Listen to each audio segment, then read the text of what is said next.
the beauty that I see before me, the light that is so bright, the honor that I have to be at your service today. I'm very much in awe and in full gratitude to be here to serve. A leader is a server.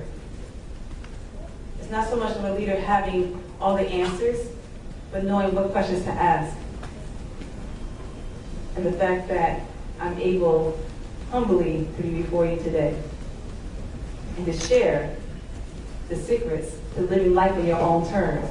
Because why? It's your turn now.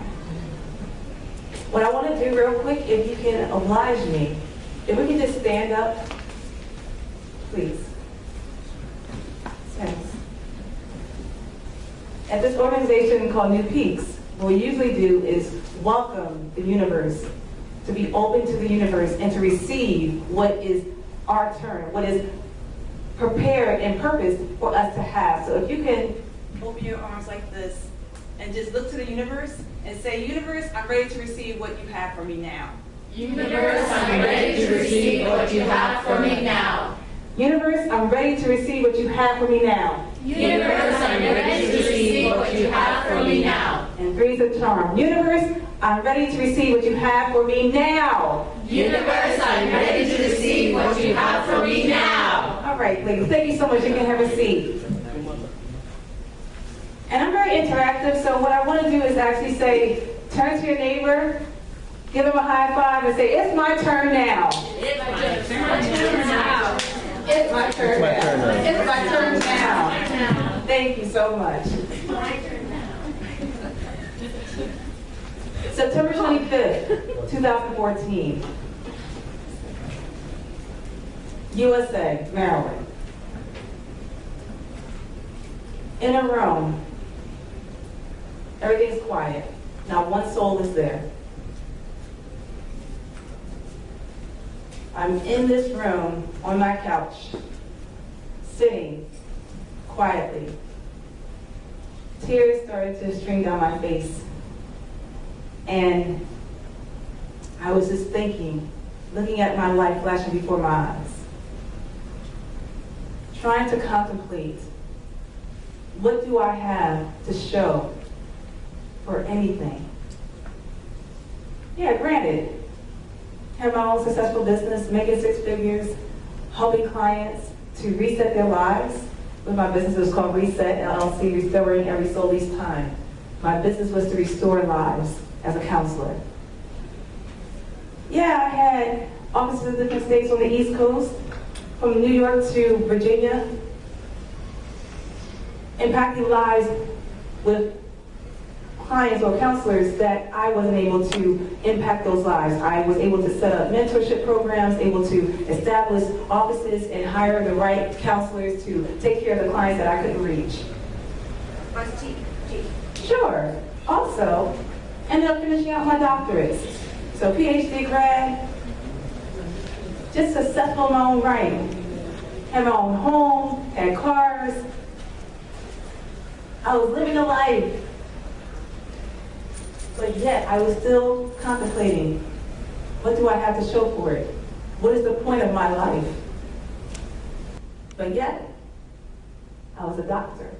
Yet, I had a successful business. Yet, I was serving people. Yet, I had my own home. I had cars. I had money. I had everything. So why did I feel like I had nothing? I cried out to God. God, please, you see me. You know what's on my mind right now. You know what I'm about to do. And there's no one here, not a soul. I can do this right now. I can take these two butcher knives and that's it. What are you going to do, God? You're supposed to be my savior. You're supposed to save me. Silence. Pure silence. I said, wow, God, you forsaken me too? You really don't want me to be here. So if you don't even care, and you're not going to say out one word and say, Sarah, stop, don't do it, then why not do it? I cried for 3 hours straight, nonstop, because I could not believe that I was at my lowest point. And the thing was, I couldn't tell a soul. How could I tell someone that I was suicidal when I was a licensed professional counselor? I help people who are suicidal. How in the world am I suicidal when I help others who are suicidal? How could I tell anyone? I could lose my license for that. My family would be right about me. Oh, you don't have it together. Oh, you are crazy. See, I knew you weren't going to amount to anything.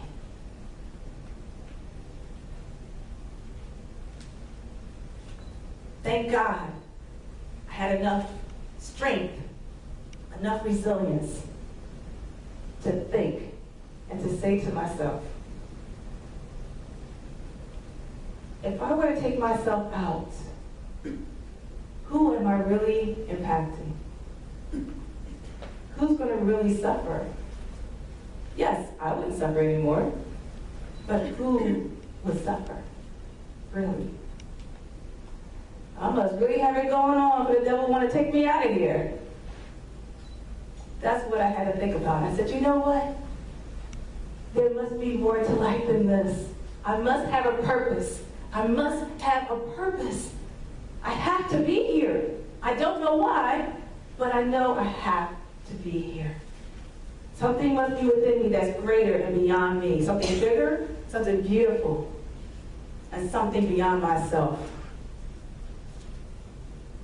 So I had enough strength to say, you know what, let me put these knives down. Let me give this life one more chance. Let's see what happens. I called 2 girlfriends of mine. I said, girls, y'all better pray and pray for me hard because I'm ready to kill myself. Oh, they prayed up a storm that day. Oh my God. And then I repented to God. And I said, you know what, God? Who am I? How dare I even have the audacity to make a thought, to take a life that you have given me? Yes, maybe I don't have all the answers. Maybe I don't know what is on my path, but I have to trust you because you've seen me this far. You've seen my life from the beginning up to that point on September 25th, 2014.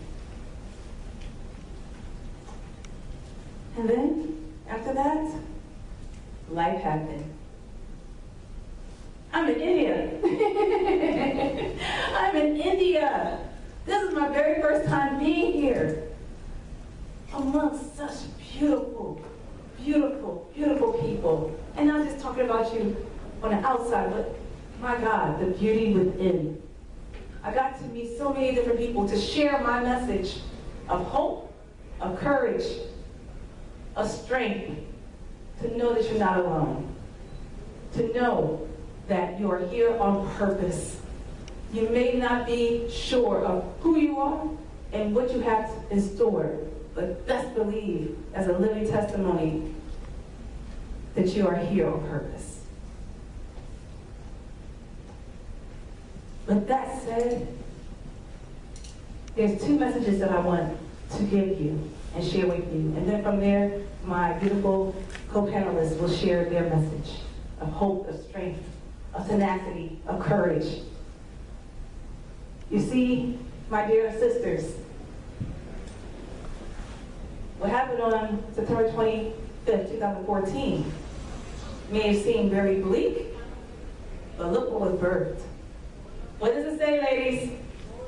It's your turn now. It's your turn now. All right, so is it your turn now? Yes. I want to hear, I don't believe you. Come on, come back to me. Is it your turn now? Yes. All right, it's your turn now. This is what I'm saying to you. 2 things. There are actually 7 secrets that I was able to come up with through God for what I went through that day. But I want to share 2. 2 is unity. 7 means completion. 2 means unity. And we're all unified here. What I love about today and what I love about being here is that we are so diverse, but yet we're all the same. We're all connected in one form or fashion.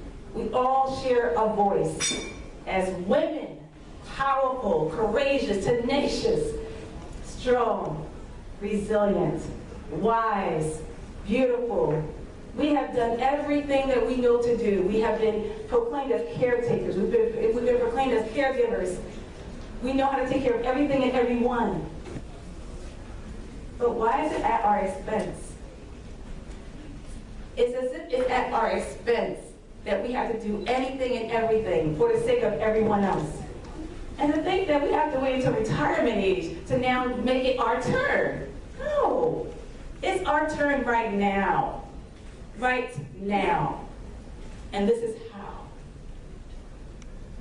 The first one I want to share with you, may I share my one secret? I love sharing like gossipy good secrets. Who likes good secrets? Let's raise your hand. Yes, all right, I got amen right there. So, the first secret I want to share. Would you like for me to share a secret? Yes. Okay, all right, so back to me. See, I only move when I hear a yes or amen. Say I hear a yes. Yes. All right. Please, can you please open this for me? And open it up to the audience so they can read it. What does that say, ladies? Give yourself permission to live your own life now. Okay, I didn't hear that. Can I hear that louder, please? Give yourself permission to live your own life now. Amen. That's yours. You can keep that. Thank you. Give yourself permission. Who knows how to drive a stick shift? Anyone? A stick shift, like changing gears? Yeah. Who knows how to drive? Who doesn't know how to drive a stick shift? All right, so my friend can attest to this. I said, you know what? At the tender age of 39 years old, oh my God, I confess that. Oh my God. 39 years old, that I decided to go ahead and buy a stick shift for myself. Why not? I said, you know, it's my birthday. I want to do what I want to do because, see, I have to give myself permission. But yet, I didn't know how to drive a stick shift. That was so scary. I got into the car, and I said, all right. I had a friend that tried to teach me. I got in the car, and I said, you know what? I'm going to learn this today. I'm going to learn this today. And I started to get to the car. I sat down. It looked so foreign to me. I was so scared and nervous.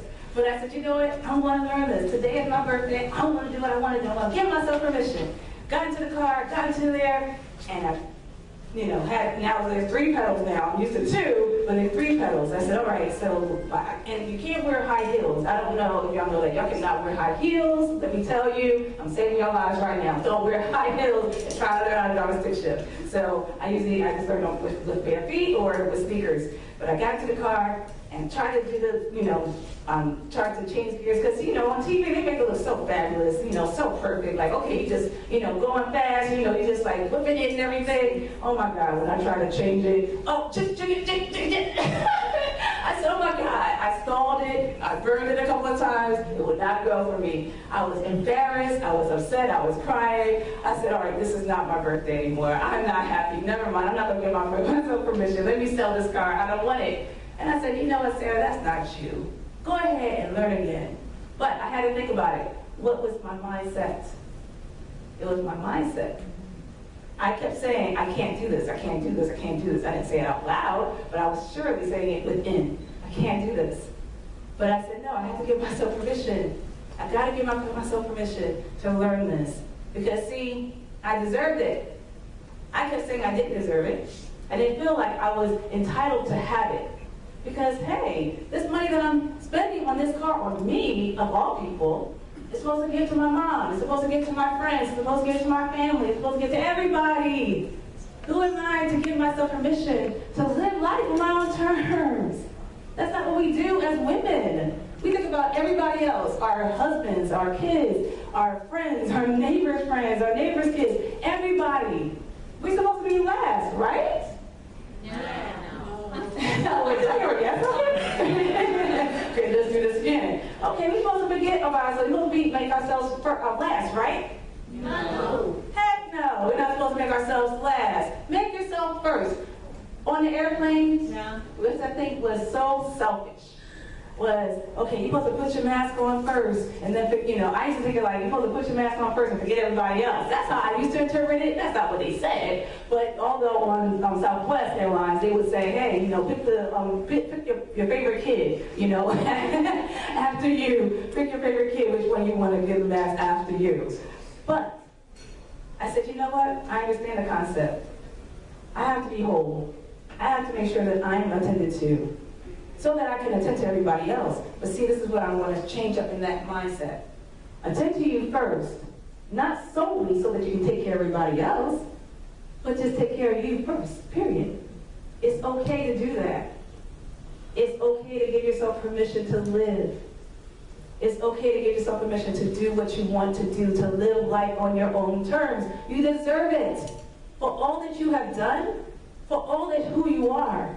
I really want you to respect yourself, respect your boundaries, respect who you are. Get yourself first. It's okay. Who like to hear the story of how it ended with the sick ship in the car? Anybody? Would you like to hear about it? Okay. So in the end, shoot, I had the seat back now. I got to put my high heels on. I was able to lift it and everything, change gears. I went to, I don't know who's familiar with New York in the States. Is anyone familiar with New York? I sure did. I drove to New York. New York is the hardest place. I was crazy. The hardest place to ever consider driving a stick. If you're a novice, if you are a first time driver of a stick to drive to New York, I was the boss. I was proud, I was bad, and I did that thing, did I not? In a week she did it. I sure did. He can attest to that. But I was able to learn how to drive because I had to start changing my mindset to now give myself permission to calm down, to relax, to say I do deserve it. It's my turn now. Why not?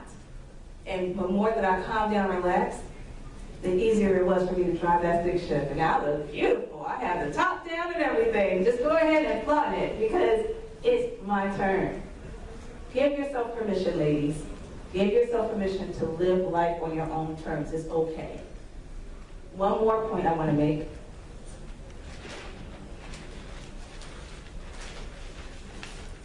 Yeah, if you can oblige me. Can you please open it up to show to everyone? What does it say, ladies? You are enough. Say it louder. You are enough. Thank you. You can keep that. You are enough. Who believes that? Show hands. Who doesn't believe that? Show hands. You don't believe that. Let me share with you on that. The reason why I ended up being what I was in regards to that fateful day, September 25th, 2014, was because I thought that I was perfect. I thought that I had it all together.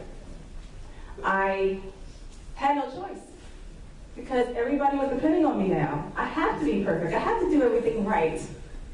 Because if I don't, it's at the expense of everybody I'm taking care of. See, I can't let it fall on my watch because God forbid it's on me.